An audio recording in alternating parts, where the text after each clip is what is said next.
warahmatullahi wabarakatuh. Saya Evi Nur Aprianti, guru matematika di SMP Darut Tauhid Boarding School Bandung. Di tengah tantangan pendidikan abad ke-21, pembelajaran matematika semakin diarahkan untuk mengembangkan kemampuan numerasi siswa. Salah satu pendekatan yang bisa digunakan dan efektif digunakan untuk mengembangkan numerasi siswa tersebut adalah dengan memberikan asesmen pembelajaran yang di dalamnya menyajikan soal-soal yang kontekstual. Soal-soal kontekstual tersebut tidak hanya menilai pemahaman matematika siswa, tetapi juga menghubungkannya dalam situasi nyata yang mereka hadapi dalam kehidupan sehari-hari. Situasi saat ini, kemampuan numerasi siswa di Indonesia masih tergolong rendah. Berdasarkan hasil PISA 2022, menunjukkan bahwa skor literasi matematika di Indonesia adalah sebesar 366, turun 13 poin dari PISA 2018. Sementara itu, rata-rata global pada skor literasi matematika adalah sebesar 472. Skor literasi matematika Indonesia pada tahun 2022 pun termasuk dalam jajaran yang terendah di antara negara-negara ASEAN. Upaya untuk meningkatkan kemampuan numerasi siswa tidak serta-merta hanya dengan memberikan soal kontekstual saat asesmen pembelajarannya saja. Namun, ketika proses pembelajarannya pun harus dibiasakan dengan soal-soal kontekstual. Permasalahannya adalah kita sebagai guru belum optimal untuk memberikan soal-soal kontekstual saat pembelajaran kepada siswa. Tantangan untuk meningkatkan kemampuan numerasi siswa ini tentu tidaklah mudah. Kaitannya dengan asesmen pembelajaran, khususnya pada pelajaran matematika, tantangan yang paling utama adalah sebagian besar siswa sangat menghindari soal cerita matematika sebagai instrumen asesmen pembelajaran. Padahal salah satu cara menyajikan permasalahan-permasalahan kontekstual di kehidupan sehari-hari adalah dalam bentuk soal cerita.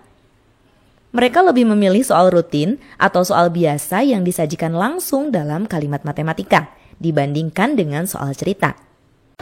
Soal cerita tuh sebenarnya gampang-gampang aja, tapi kadang yang susah dipahami tuh kayak kata-katanya gitu, terus ya suka bikin bingung gitu soal yang langsung. Mendingan soal biasa karena langsung to the point gitu, langsung ada rumusnya. Yang biasa akan langsung ke inti, nggak kayak apa sih namanya, kayak banyak jadi pusing. Soal biasa, karena kalau soal biasa tuh bisa langsung mikir aja gitu, nggak perlu memahami materinya dulu gitu. Soal biasa, karena langsung to the point. Berangkat dari permasalahan ini, saya telah menerapkan pendekatan yang berfokus pada penggunaan soal-soal cerita kontekstual dalam proses pembelajaran dan asesmen pembelajarannya. Selama 2 tahun terakhir, saya secara konsisten mengajak siswa untuk dapat mengerjakan soal-soal kontekstual, baik itu dalam asesmen formatif ataupun asesmen sumatif. Dalam proses pembelajarannya, saya juga menerapkan model pembelajaran problem-based learning yang memungkinkan siswa untuk menyelesaikan masalah nyata dan relevan dalam kehidupan sehari-hari. Untuk mengatasi ketertarikan siswa dalam mengerjakan soal cerita matematika, saya mengemas soal-soal cerita matematika tersebut dalam bentuk komik dan juga cerita pendek matematika agar lebih menarik. Berawal di tahun 2020, saya mencoba menyusun instrumen penilaian materi aritmetika sosial kelas 7 dalam bentuk komik matematika yang berjudul Hadiah untuk Ibu. Tidak hanya menyajikan masalah matematika yang kontekstual, namun juga di dalam ceritanya terkandung nilai-nilai moral sebagai penguatan pendidikan karakter bagi siswa. Pada tahun 2022, saya banyak mengimplementasikan pembelajaran kontekstual dan menyajikan soal-soal kontekstual dalam asesmen pembelajarannya. Di antaranya, pembelajaran dengan menggunakan komik matematika Hadiah untuk Ibu sebagai asesmen formatifnya. Kemudian, pembelajaran bilangan bulat bercerita matematika dengan bentuk asesmen berupa cerita matematika dan juga komik matematika yang dibuat oleh siswa untuk nantinya saling mengerjakan secara silang. Ada juga pembelajaran materi PLSV dengan instrumen asesmen formatif yang berdiferensiasi namun tetap menggunakan soal cerita yang kontekstual. Pembelajaran materi diskon yang disajikan dengan model problem-based learning dan asesmen formatif berupa komik. Begitu pula dengan instrumen asesmen sumatif yang disajikan dengan bentuk komik dan juga cerita pendek. Di tahun 2023, saya mengembangkan asesmen pembelajaran untung dan rugi dengan praktik atau role play bertajuk Jika Aku Menjadi Pengusaha, dengan mengangkat masalah kontekstual untung dan rugi. Fokus dari aksi nyata yang saya lakukan adalah bagaimana mengemas instrumen asesmen pembelajaran, baik formatif dalam bentuk LKPD ataupun sumatif dengan tes tulis, menjadi lebih menarik, yaitu disajikan dalam bentuk komik dan cerita pendek yang dibuat dengan menggunakan aplikasi Canva dan juga PowerPoint. Dan tidak lupa, soal cerita yang dibuat adalah masalah-masalah kontekstual dan juga mengandung hikmah. Langkah pertama tentunya saya menyusun bahan ajar dan juga LKPD yang memuat asesmen formatif berupa soal-soal kontekstual. Saya membuat bahan ajar dan juga LKPD tersebut dengan menggunakan aplikasi PowerPoint dan Canva. Pembelajaran dimulai dengan berdoa dan juga murojaah atau membaca surat pendek juz 30 secara bersama-sama.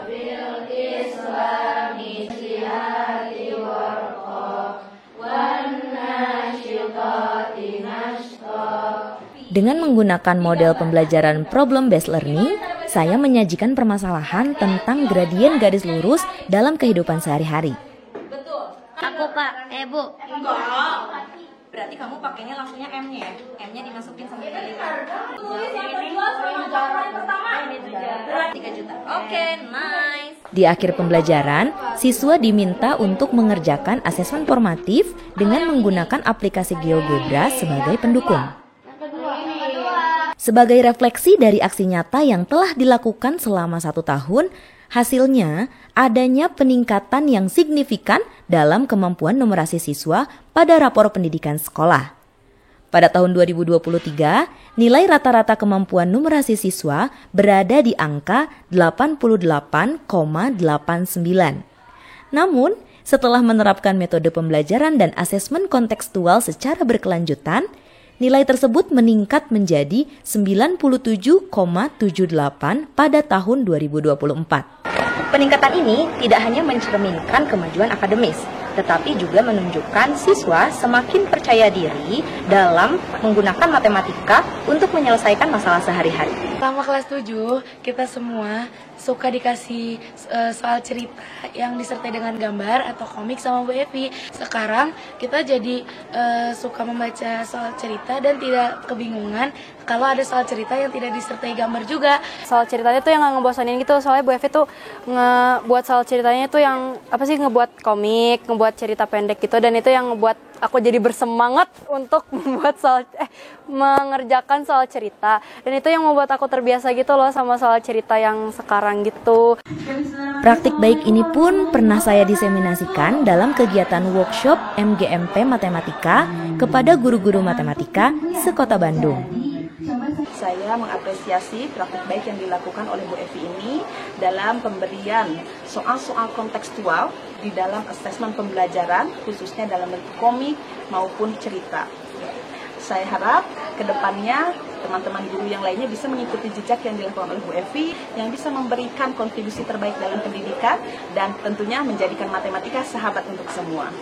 Bu Evi adalah salah satu guru yang menginspirasi saya dalam membuat soal kontekstual matematika yang menarik bagi santri. Hal ini juga dapat melatih kemampuan pemecahan masalah matematika yang biasanya menjadi hambatan saat penyelesaian soal cerita matematika.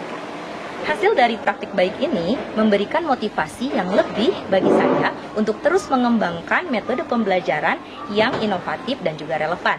Saya percaya bahwa dengan terus menghadirkan pembelajaran yang kontekstual, kita akan bisa membentuk generasi muda yang tidak hanya cakap dalam pembelajaran matematika, tetapi juga siap untuk menghadapi tantangan nyata di dunia yang semakin kompleks. Saya Evi Nur Aprianti, wassalamualaikum warahmatullahi wabarakatuh.